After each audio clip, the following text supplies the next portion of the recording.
You're born like you're just another random drop in the ocean. Your mom doesn't really give you the warm and fuzzy welcome to the world moment. No, she just pops you and your siblings out like a conveyor belt, and then bam, she's gone. No goodbye, no sentimental pat on the back. You've just been given the gift of life and the cold, vast ocean. And let me tell you, the ocean doesn't care about your feelings. You're not even fully aware of what's going on yet. One second, you're swimming in a cozy little bubble inside your mom.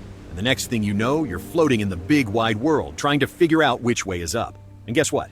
Your instincts don't bother with figuring it out. They just get you moving. So you do the only thing you know how to do. You push forward, and it feels natural, in a weird, I'm just a tiny, clueless animal kind of way. You don't question it. There's no time to. Behind you, you hear the faint splashing of your siblings, all of them swimming off in their own directions like some kind of underwater race. You don't really care. You're not even sure who's next to you. You just know you're floating, moving, surviving. Sort of. It's like a weird subconscious game of who's gonna make it out here alone?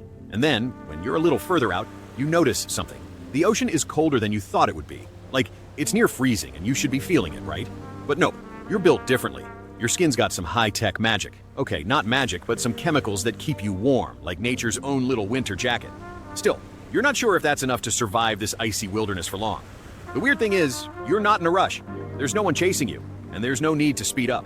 You just exist in the ocean's cold hug, like an eternal drift in slow motion. You're not in danger, not really, but there's something unsettling about just floating in this vast, empty space. It's like you're invisible. The water is thick, dark, and everything around you either stays still or doesn't care about you at all. Your siblings? Gone. Out of sight. Not even a little fishy whisper of their presence. So you keep drifting. It's all you can do. You're not running from anything, not chasing anything. Eventually, something huge floats overhead, and for a split second, your body just freezes. You don't even think about it. You stop moving, totally still. And just as fast, the thing passes by. No sound, no rush, just gliding away into the abyss like it was never there. You wait. A couple of minutes, just to make sure nothing else is lurking. And then, like clockwork, you start moving again. Not toward anything, not really toward anything, but just away from where you were. Because that's all you know to do right now. You're hungry, sure. But down here in the deep, stuff always dies. Eventually. So you hang out, waiting for something to float your way, your stomach growling. But you're patient. Your body's not like other creatures down here. You don't need to eat every day, not even every week.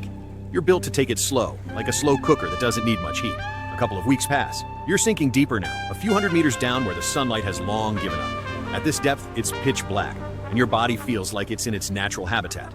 The water's thick, and you're moving like you've been doing it your whole life. No rush, just waiting. Nothing speeds up down here. And you're practically designed to wait. So now you're hanging out a few hundred meters below the surface, in a part of the ocean where the sun's long forgotten about you. It's basically an underwater nightclub, except there's no music, no dancing, and definitely no drinks. It's dark, cold, and quiet. Like, really quiet. You can't see much, but that's okay because you've got your own tricks to survive. First of all, let's talk about the cold.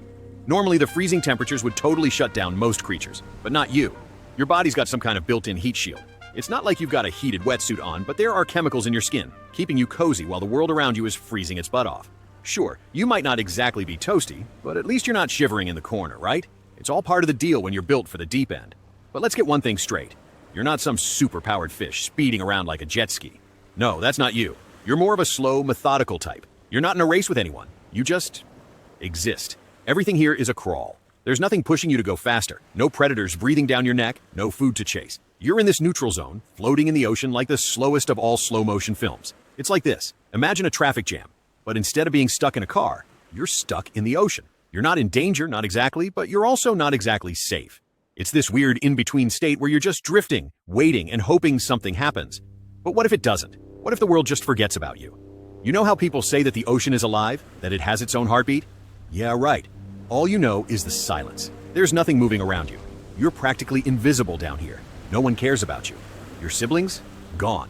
Out of sight, off on their own adventures, leaving you to face the deep all by yourself. You remember them, their shapes, their sounds, but there's no instinct telling you to follow. Not anymore. Then, as if on cue, something huge moves overhead. It's so big you can feel the change in the water pressure. You freeze, not because you're scared, but because it's just there. It's not like anything you've ever sensed before. It glides through the water, silent and smooth, like it was never even there. It doesn't react. It doesn't look back, just keeps going. You wait a little longer to make sure it's not coming for you, but nope, it's gone, swallowed up by the darkness. You don't even think about it. You start moving again, slowly, like you always do. No particular direction, just away. Away from where you were. Away from whatever just passed over you. And maybe that's the point. In this ocean, you don't chase after things. You don't go looking for trouble. Trouble has a way of finding you eventually. But like I said, the ocean's big. And something always dies here, eventually. It's the circle of life, or the circle of death. Take your pick. And when something dies, the scavengers come. That's when you show up. So, after floating around like a pro, you finally start getting a little hungry. You know the deal. You've been drifting long enough, so now it's time to eat. You're no predator, but hey, that's what the ocean is for, right? Stuff dies, and you just happen to be around to clean up the mess. It's nighttime now, and the ocean's doing its usual thing, getting darker, quieter, and a little bit weirder. The plankton, those little guys, start floating up toward the surface, and you can feel it. They're rising, like the ocean's giving them a little nudge, saying, "Hey, go up, feed." And you're not about to miss that invite. So you swim up, slow and steady, getting closer to where the water gets a little warmer, and the plankton starts thickening up. You open your mouth wide, and I mean wide, like, I haven't eaten in days, so let's just see what happens. Wide. You're just cruising through the plankton, letting them swim right into your open jaws. No big deal. You're not biting, not chasing, just drifting through the food like it's a buffet and you're the only one at the table. But then, out of nowhere, you feel something weird. Something's pressing into your jaw. It's long, thick, and it's moving on its own. You don't have time to stop it. Your mouth is already open, and boom, you're swallowing it. Not the plankton you were going for. No, this thing's different. It's a jellyfish. Yeah, a jellyfish, one of those squishy, stingy little guys that nobody really likes. You jerk back, but it's too late. The jellyfish's tentacles have already started stinging the inside of your mouth and under your jaw. Ouch. It burns, but it's not enough to stop you.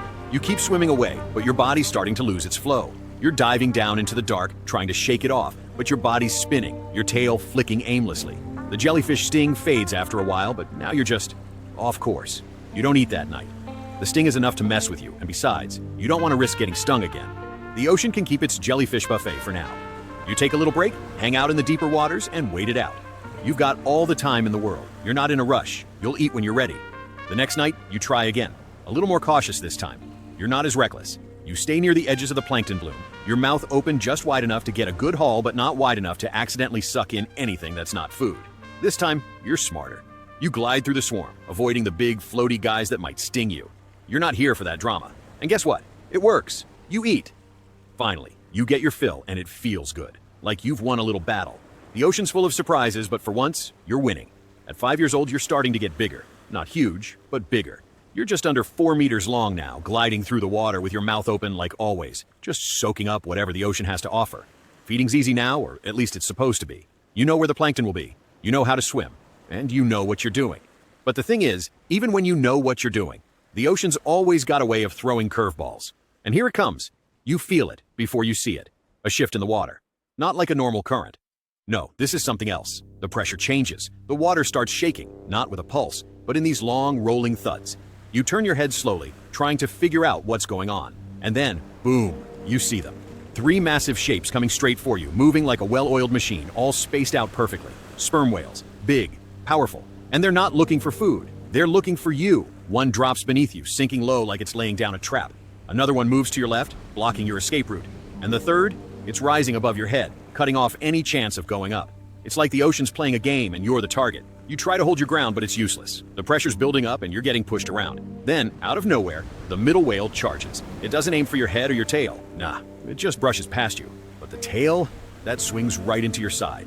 It's not a hard hit, but it's enough to tear into your flesh. The wound's deep. It'll leave a scar, a reminder of what happens when you're in the wrong place at the wrong time. The water shifts again, and you're spun around. You try to fight it, twist your body to get away, but the current's too strong. You roll once, then twice, trying to recover before the other 2 whales can move in. You're not fast. You can't outrun them. All you can do is dive deeper, trying to escape the chaos. It's a slow dive, but it's enough. The pressure fades, and you're finally free.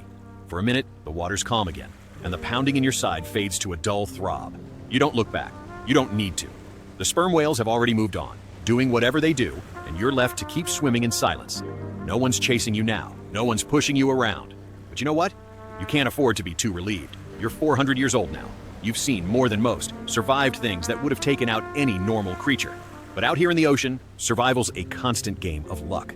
You're big, sure, but you're not invincible.